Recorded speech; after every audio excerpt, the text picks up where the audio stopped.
Hi, everyone. The callback I would like to make this week before we start this discussion is to Destiny and her point about how Miyazaki paints women as these strong, independent figures. She specifically uses Ponyo's mom in her example. So, despite being a literal force of nature, or Destiny describes her as Mother Nature, even. She chose to let Ponyo make her own decisions. Destiny's video made me think about the female characters from this week's readings. More specifically, just the strength that they needed to make the sacrifices that they do in their stories. And the reason that it made me think of that is because I think about the sacrifice that Ponyo's mom had to make when she decided to let her daughter make that decision of whether or not she was going to be human, because that is a sacrifice. You know, we see the entire story that Ponyo's dad is terrified of her becoming a human.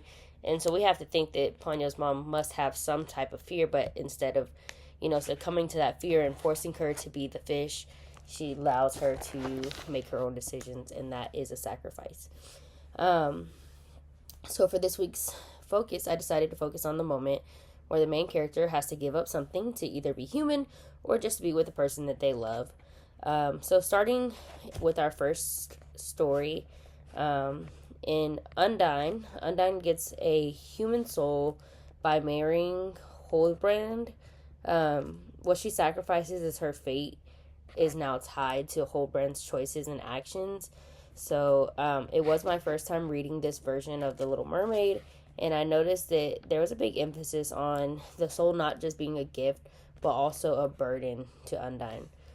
In Anderson's The Little Mermaid gives up her voice, which is the story we all know, and has to endure constant pain just for the chance to be with the prince and to get her soul. So unlike Undyne, it's not just the opportunity to be with somebody and to be human, but it's the opportunity to earn a soul